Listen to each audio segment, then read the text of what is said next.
And in the breaking development over the same story, we are picking up that the renovation work of that particular temple that we are just speaking of is now currently underway in Sambhal. News 18's Deepak Bisht is joining us on the broadcast.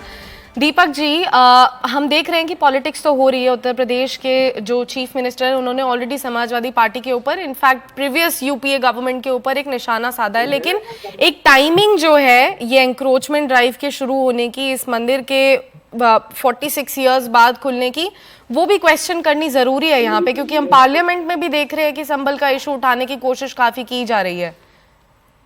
देखिए, बिल्कुल जिस तरह से 46 साल से बंद पड़े मंदिर को लेकर सीएम योगी ने विपक्ष पर जमकर हमला बोला था और एक दिन पहले उन्होंने कहा था कि संभल में इतना प्राचीन मंदिर क्या रातों रात प्रशासन ने बना दिया। इसका मतलब साफ था कि कहीं ना कहीं जो समाजवादी पार्टी है, क्योंकि उनकी सरकार भी रही थी यूपी में, तो उनको यहाँ पर सीधा सीधा निशाना बनाया गया।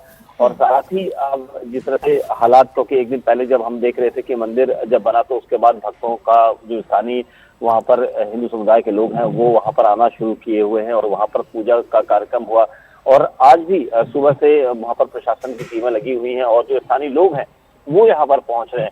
अब इस एक तरफ जहां पर ये मंदिर मिला है जिसमें बजरंगबली और शिव शंकर की जो मूर्तियां हैं उसको उससे ताल्लुकात है, लेकिन दूसरी तरफ राजनीति भी अब चरम पर है, क्योंकि समाजवादी पार्टी की तरफ से ये कहा गया है कि महंगाई के मुद्दे या दूसरे मुद्दों को लेकर यहाँ पर बात नहीं कर रही है बीजेपी, और इन मुद्दों से ध्यान भटकाने की एवज में ये सब किया जा रहा है। तो कुल मिलाकर ये कहना होगा कि अभी जिस तरह से आज दूसरा दिन है और आज भी भक्तों का तांता यहाँ पर मंदिर में आने का शुरू हो रहा है, लोग पूजा पाठ के कार्यक्रम को लेकर यहाँ पर सजग है। तो कुल मिलाकर ये कहना होगा कि अभी जिस तरह से संसद में उठाने की लगातार कोशिश की जा रही है, विपक्ष के द्वारा इस मुद्दे को उठाने की कोशिश की जा रही है, तो कहीं ना कहीं राजनीतिक जो बयानबाजी है वो आगे बढ़ेगी। और साथ ही अब यहाँ पर आज ये देखना होगा कि प्रशासन की अगली कार्रवाई क्या रहती है, क्योंकि जो मंदिर के चारों तरफ का जो हिस्सा है उसको लेकर किस तरह की उनकी कार्रवाई रहेगी। बिल्कुल दीपक जी, हमें थोड़ा माहौल के बारे में भी बताइए, क्योंकि कुछ दिन पहले हम देख रहे थे कि वहाँ पे वायलेंस हुआ था संभल में। अब ये मंदिर के खुलने के बाद, वो भी 86 साल बाद खुलने के बाद, अभी फिलहाल वहाँ पे ग्राउंड पे माहौल किस तरीके का है और क्या वहाँ पे सिक्योरिटी भी तैनात की गई है?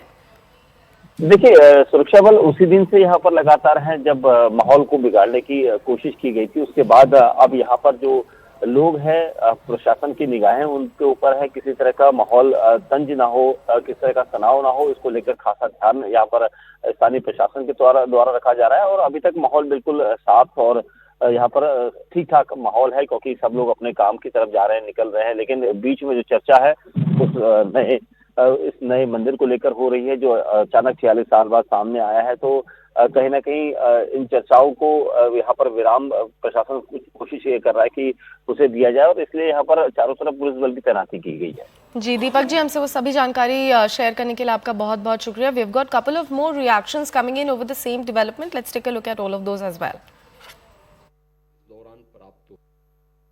देखिए, मुख्यमंत्री हैं, कुछ भी बोले, उनको अधिकार है, लेकिन मंदिर आज मिला है। मंदिर खोद के निकालें कि वहां बना था उसी को देखें, यह सवाल है ना। सुरक्षा आप देखिए, ऊपर सीसीटीवी लगा दिया, एंट्री एग्जिट पॉइंट के ऊपर भी सीसीटीवी लगा रहे हैं हम, और अभी तो परमानेंट फोर्स भी तैनात है यहाँ पे, पुजारी जी पूजा भी कर रहे हैं। जो सन 78 का कांड हुआ उसने तो जैसे कहते हैं चूल्हे हिला दी। एक आप इसका अर्थ समझते हो नहीं समझते हो। नवाब साहब के घर से पहले एक चौराहा पड़ता है, तिराहा कहिए चौराहा कहिए, वहां पर एक किनारे पर उसकी दुकान थी, पान वाले की, तुम चुन्ना कहते थे क्या, तो उसकी दुकान के सामने एक दो दुकान हिंदूज की भी थी, बाकी ज्यादातर मुस्लिम वर्ग के लोगों की दुकानें थी। तो वहां एक लड़के को साइकिल से बाप बेटे जा रहे थे, एक लड़के को साइकिल से खींच के ले गए। बाप बेचारा रोया पीटा, वहां इतनी आबादी नहीं थी जो बचाने आ जाते, लेकिन उस लड़के को वो खींच के ले गए और उसको खत्म कर दिया। कि वो चाहते तो उस कांड को रोक सकते थे,